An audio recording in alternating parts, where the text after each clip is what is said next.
अब Gauss theorem chapter को आगे बढ़ाया जाता है। बेसिक्स हम लोग इसका पढ़ चुके हैं, जैसे कि क्षेत्रफल सदिश, घन कोण और वैद्युत फ्लक्स। अब उसके बाद हम लोगों को सीधी ये जानना है कि गॉस प्रमेय क्या होती है, कैसे इसको प्रूफ किया जाता है। जब आपको वैद्युत क्षेत्र, वैद्युत विभव के बारे में जानकारी होगी और इस चैप्टर के जो बेसिक्स है, जो आपको पहले वीडियो के माध्यम से बताए जा चुके हैं, अगर वो सारी चीज़ें आपके दिमाग में हैं तो इस प्रमेय को समझने में कोई भी दिक्कत नहीं होगी। तो आइए देखते हैं कि गॉस प्रमेय क्या है, क्या कथन है और किस प्रकार से इसका सत्यापन होता है। टॉपिक है अगला, गॉस प्रमेय।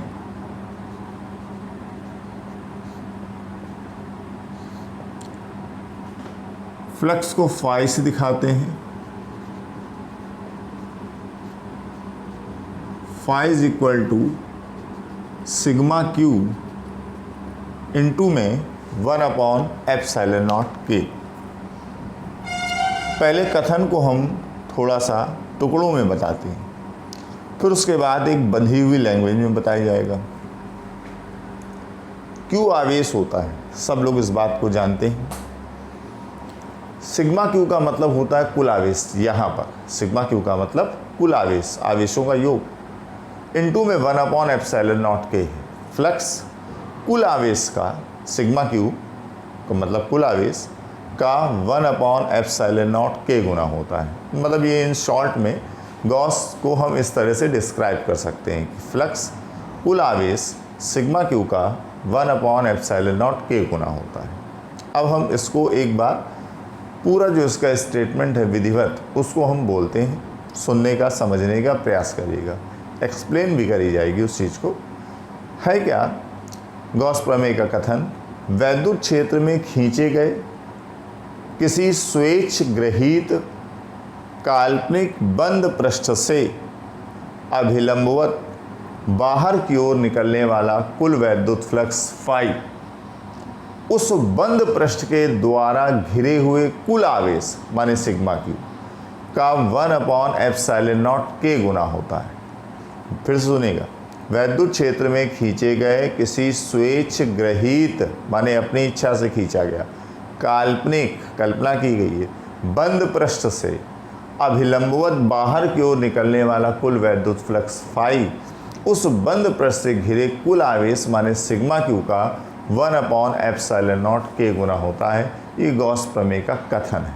ठीक, अब इसको प्रूफ करना है कैसे, उसको हम देखते हैं और समझते हैं हर चीज़ को। माना ये कोई एक बंद पृष्ठ है, आप अपनी इच्छा से किसी भी आकार का इसको बना सकते हैं। यहाँ पर कोई बिंदु है O, यहाँ पर एक Q आवेश रखा है, कोई भी। इस आवेश से R दूरी पर कोई बिंदु मान लिया P, यहाँ पर हमें गॉस प्रमेय सिद्ध करनी है, ये बात लानी है। P पर एक छोटा सा भाग आप अपने मन से ले लेंगे, कल्पना करिए, अल्पांश, छोटा सा भाग। इस छोटे से भाग को आप मिला देंगे O से। इस छोटे से भाग के द्वारा O पर जो छोटा सा घन कोण है वो मान लिया d ओमेगा। इस छोटे से भाग का जो क्षेत्रफल है वो dA। P पर वैद्युत क्षेत्र की दिशा क्या होगी? यहाँ एक परीक्षण आवेश की कल्पना करोगे तो ये इसको प्रतिकर्षित करेगा, तो ये वैद्युत क्षेत्र होगा। dA वेक्टर क्या होता है बता चुका हूँ वीडियो में, पहले वाले में, कि dA वेक्टर तल पर लंब होता है। तो ये तल ऐसे है तो तल पर आप लंब गिरा देंगे, तल से 90 का कोण अगर बना दे तो तल से 90 कोण बना देंगे, ये मान लिया तल पर लंब। E और dA के बीच कितना एंगल है? थीटा, मान लिया। वैद्युत क्षेत्र और तल पर जो लंब है इसके बीच जो एंगल है वो थीटा मान लिया। किसी भी आवेश को चारों ओर से घेरने वाले काल्पनिक बंद पृष्ठ को गॉसियन पृष्ठ भी कहते हैं। किसी भी आकार का हो सकता है। गॉसियन पृष्ठ किसी भी आवेश को चारों ओर से घेरने वाले काल्पनिक बंद पृष्ठ को गॉसियन पृष्ठ कहते हैं। तो ये पूरा गॉसियन सरफेस है। तो O से R दूरी पर बिंदु P था। यहाँ पर हमें गॉस प्रमेय सिद्ध करनी थी। आप अपने हिसाब से एक छोटा सा टुकड़ा, एक छोटा सा भाग ले लोगे जिसका क्षेत्रफल d है। इसको आप O से मिला दोगे तो छोटा सा घनकोण बनेगा यहाँ पर d ओमेगा। वैद्युत क्षेत्र की दिशा आप जानते हो धन आवेश से दूर होती है, या आप परीक्षण आवेश रखोगे तो ये इसको प्रतिकर्षित करेगा। और dA वेक्टर तल पर लंब होता है, लंब गिरा दोगे। E और dA के बीच एंगल कितना है? थीटा। इस पूरे चैप्टर में दो ही डायरेक्शन मेन होती हैं, एक E की डायरेक्शन माने वैद्युत क्षेत्र की, और दूसरी क्षेत्रफल सदिश की। Q कूलाम आवेश से R दूरी पर कितना वैद्युत क्षेत्र होगा? आपने फार्मूला पढ़ा इलेक्ट्रिक के पहले चैप्टर में। E बराबर 1/4 पाई एप्सिलॉन नॉट के Q/R²। यहाँ पर इस आवेश के कारण इतना वैद्युत क्षेत्र होगा। ठीक, इस छोटे से भाग से कितना फ्लक्स निकलेगा? d फाई बराबर E डॉट dA फार्मूला होता है। ठीक, आप जानते हो E डॉट dA को अगर डॉट खोलोगे तो क्या लिख सकते हो? E dA cos थीटा, जहाँ थीटा E और dA के बीच एंगल है। E और dA के बीच एंगल क्या है? थीटा। ठीक, E की वैल्यू लिख दो। क्या वैल्यू है? 1/4 पाई एप्सिलॉन नॉट के Q/R² इंटू में dA cos थीटा। ठीक है, तो d फाई बराबर Q/4 पाई एप्सिलॉन नॉट के dA cos थीटा बटे R²। dA cos थीटा बटे R² को d ओमेगा कहते हैं। आपने घनकोण का सूत्र पहले लेक्चर में पढ़ा है। तो Q/4 पाई एप्सिलॉन नॉट के d ओमेगा हो गया। ये फ्लक्स है। इस छोटे से भाग के कारण कितना फ्लक्स निकलेगा उसकी वैल्यू है d फाई। d फाई का मतलब छोटे से भाग के कारण flux. Q/4 pi epsilon naught के d ओमेगा। लेकिन आपको तो पूरे भाग के कारण निकालना है। आपको बता चुका हूँ पहले लेक्चर में कि यदि कोई चीज़ छोटे भाग के कारण है और बड़े भाग के कारण या पूरे भाग के कारण निकालनी होती है तो दोनों साइड हम समाकलन करते हैं, इंटीग्रेशन। तो इंटीग्रेशन बोथ साइड। तो पूरे भाग के लिए फ्लक्स निकालना है तो दोनों तरफ समाकलन कर दो। Integration d phi integration Q/4 pi epsilon naught के d ओमेगा, जिसका मतलब आपको बता चुका हूँ क्लोज्ड। S का मतलब होता है सरफेस और ये साइन है इंटीग्रेशन का। क्लोज्ड सरफेस इंटीग्रल या बंद पृष्ठ समाकलन, दोनों साइड कर दिया। d फाई का इंटीग्रेशन फाई, कांस्टेंट वैल्यू बाहर आ जाएगी। Q/4 पाई एप्सिलॉन नॉट के इंटीग्रेशन d ओमेगा का बचेगा। ये कांस्टेंट वैल्यू ये बाहर आ जाएगी। ठीक, तो phi is equal to Q/4 pi epsilon naught के।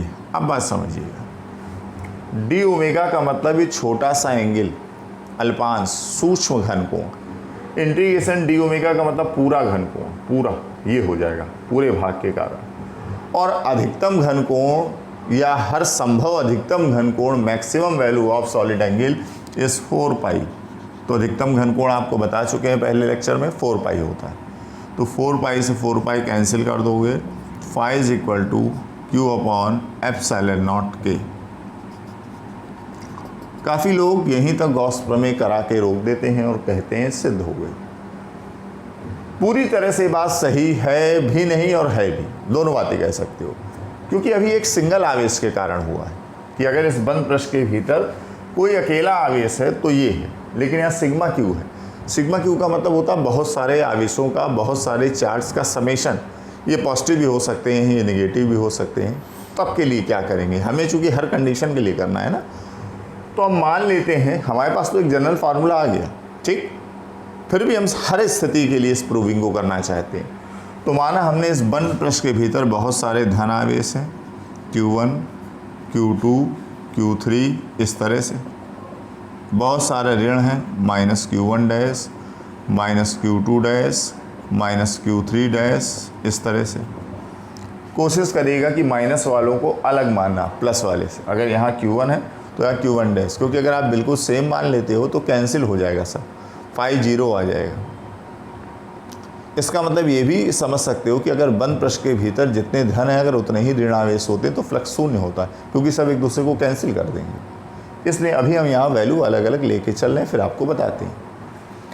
तो आपने एक जनरल फार्मूला निकाल लिया कि कोई अकेला Q आवेश होता है तो फ्लक्स ये होता है। तो Q1 के कारण इसी फार्मूले को देखते हुए फ्लक्स क्या लिखोगे, Q1/ε0K, Q2 के कारण Q2/ε0K प्लस Q3/ε0K। सभी धन आवेशों के कारण फ्लक्स इस तरह से लिख दिया जाएगा। प्लस इस माइनस के कारण क्या लिखोगे, इसी फार्मूले में रख दो वैल्यू, -Q1 डैश/ε0K -Q2 डैश/ε0K -Q3 डैश/ε0K। इसी प्रकार सारे माइनस चार्ज के कारण। तो ये फ्लक्स लिखा हमने सारे पॉजिटिव चार्ज प्लस के कारण, धनावेशों के कारण। ये फ्लक्स है सभी ऋणावेशों के कारण। इसी फार्मूले को देख के देखो लिख दिया, ठीक। अगर धनावेशों के कारण फ्लक्स में ऋणावेशों के कारण फ्लक्स जोड़ दोगे तो ये संपूर्ण फ्लक्स हो जाएगा फाई। क्या कुल फ्लक्स हो गया। अब आप देख रहे हैं नीचे से कॉमन क्या है, 1/ε0K कॉमन है। क्या बचा, Q1 plus Q2 plus Q3 सारे positive charge plus -Q1 dash -Q2 dash -Q3 dash सारे निगेटिव चार्ज। अगर सभी धन आवेशों में सभी ऋण आवेशों को आप जोड़ देते हो तो इसी को कुल आवेश कहते हैं।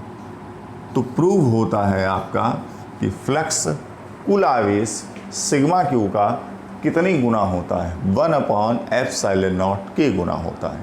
तो ये गॉस प्रमेय है कि फाई माने फ्लक्स, वैद्युत फ्लक्स, उसके भीतर जितना भी चार्ज है उस चार्ज का 1/ε0K गुना होता है। इसी से जुड़ी एक बात और बता दें, अगर किसी बंद पृष्ठ के भीतर द्विध्रुव रखें, डायपोल, इलेक्ट्रिक डायपोल, 1 हो, 2 हो, 10 हो, n हो, 1000 हो, कितने भी हो, कोई पूछ ले किसी बंद पृष्ठ के भीतर n द्विध्रुव रखे हैं, n स्मॉल n, कोई भी नंबर हो सकता है, 1, 2, 10, 1000, तो टोटल फ्लक्स कितना निकलेगा, आपका आंसर क्या होगा, 0। क्यों, द्विध्रुव में जितने प्लस चार्ज उतने ही माइनस चार्ज। तो सिग्मा क्यू की वैल्यू 0 नहीं हो जाएगी। आप जितने प्लस लिखोगे उतने माइनस लिखोगे, सारे कैंसिल हो जाएंगे, तो फ्लक्स 0। आपने पढ़ा है ना, द्विध्रुव क्या होता है, परिमाण में समान किंतु विजातीय आवेशों को अल्प दूरी पर रखने से जो संरचना प्राप्त होती है उसको वैद्युत द्विध्रुव कहते हैं। तो जितने ही प्लस होंगे अगर उतने ही माइनस होंगे तो नेट चार्ज 0 हो जाएगा, तो फ्लक्स भी शून्य हो जाएगा। तो अगर किसी बंद पृष्ठ के भीतर द्विध्रुव होते हैं तो नेट फ्लक्स शून्य होता है, 0 होता है। तो ये गॉस थ्योरम का स्टेटमेंट है और इसकी प्रूविंग। ओके, उम्मीद है बात समझ में आई होगी सबको। इसी में एक केस और होता है, जब आवेश बंद पृष्ठ के बाहर हो तो फ्लक्स क्या होता है। तो कोई भी बंद पृष्ठ है, हमने एक जूते के शेप जैसा बना दिया, आप वैसा भी सिंपल कोई भी बना सकते हो, आपकी स्वेच्छा पर। तो यदि आवेश बंद पृष्ठ के बाहर हो तो फ्लक्स कितना होगा, तो आप क्या करेंगे, यहाँ से d ओमेगा घनकोण पर एक शंकु खींच देंगे, ऐसे, ये एंगल d ओमेगा जैसे पिछली प्रूविंग में किया था। ये इसको 4 जगह काट रहा है बंद पृष्ठ को, ऐसे छोटा सा एरिया बना लोगे अल्पांश। ये एरिया हो गया dA1 कहा इसको, ये dA2, इसे कह दिया dA3 और ये एरिया हो गया dA4। फ्लक्स यहाँ से प्रवेश कर रहा है, यहाँ से निकल रहा है, यहाँ से प्रवेश कर रहा हो, यहाँ से निकल रहा है, यहाँ से बंद पृष्ठ के अंदर आता है, यहाँ से बंद पृष्ठ के बाहर जाता है, यहाँ से बंद पृष्ठ के अंदर आता हो, यहाँ से बंद पृष्ठ के बाहर होता है। अगर आप कोई सिंपल चित्र बनाना चाहें तो आप ऐसे सिंपल चित्र बना लें और यहाँ पर आवेश को ले लें, और डी ओमेगा घन कोण पर एक शंकु बना दें ऐसे। ये एंगल डी ओमेगा हो गया। यहाँ दो जगह एरिया कट कर रहा है, इसको कह दिया DA1 और इसे कह दिया DA2। यहाँ से फ्लक्स आ रहा है, यहाँ से जा रहा है। आप इसको भी लेके कर सकते हैं, वैसे इसमें थोड़ा छोटा पड़ता है, इसको समझ लेते हैं तो ये भी हो जाता है। अभी आपने गॉस प्रमेय में पढ़ा है, छोटे से भाग के कारण फ्लक्स जो बीच में बना था d5 बराबर Q/4 πε0 के डी ओमेगा। ये बीच में आपने पढ़ा है, आया है कि नहीं? प्रूविंग में आप देख सकते हैं इस बात को। इस भाग से कितना फ्लक्स अंदर जा रहा है, इसी फार्मूले से क्या लिखोगे, क्योंकि छोटा भाग है ना, Q/4 πε0 के डी ओमेगा इतना अंदर आ रहा है। इससे कितना निकल रहा है, Q/4 πε0 के डी ओमेगा। उसी ऊपर वाले फार्मूले को देख के क्यों सेम लिख रहे हैं, क्योंकि इन पृष्ठों के लिए आवेश वही है Q और सबके लिए एंगल डी ओमेगा है, इसलिए ये पूरी वैल्यू सबके लिए सेम होगी। बस ध्यान रखिएगा, जो फ्लक्स अंदर आता है, जो फ्लक्स आएगा उसको माइनस में और जो निकलेगा उसको प्लस में। फिर यहाँ अंदर आ रहा है तो माइनस में Q/4 πε0 के डी ओमेगा, फिर यहाँ से निकल रहा है तो प्लस में Q/4 πε0 के डी ओमेगा। तो चारों छोटे छोटे भागों के कारण फ्लक्स की वैल्यू लिख दी चिन्ह सहित, जो आया माइनस में, जो निकला प्लस में, जो आया माइनस में और जो निकला प्लस में। क्योंकि हम लोग जानते हैं फ्लक्स माइनस आवेश के कारण बल रेखाएं अंदर आती हैं और धन के कारण बाहर जाती हैं, तो जो फ्लक्स आएगा उसको माइनस में और जो जाएगा उसको प्लस में। ये इसकी चिन्ह परिपाटी है एक प्रकार से। तो ये टोटल फ्लक्स हो जाएगा फाई। आप देख रहे हैं सारी वैल्यू कैंसिल हो जाएगी, तो नेट फ्लक्स शून्य हो जाएगा, 0। तो यदि कोई भी आवेश किसी बंद पृष्ठ के बाहर होता है तो नेट फ्लक्स या कुल वैद्युत फ्लक्स का मान शून्य होता है। तो ये गॉस प्रमेय की एक कंडीशन है। अगले वीडियो में हम लोग गॉस थ्योरम के यूजेस पढ़ेंगे, एप्लीकेशंस ऑफ गॉस थ्योरम, कि अब इस गॉस प्रमेय का उपयोग करके और प्रूविंग कैसे की जाती है उसको पढ़ेंगे। उम्मीद है सभी लोगों को बात समझ में आ रही होगी स्पष्ट रूप से, ठीक। और चैनल को लाइक और सब्सक्राइब भाई कर दीजिएगा सब लोग, और जितने भी हो सके आप लोग करवा दीजिएगा। 1000 सब्सक्राइब होने पर यूट्यूब में भी लाइव हो जाता है, तो मैक्सिमम से मैक्सिमम प्रयास करिए कि इसको कर दिया जाए। धन्यवाद।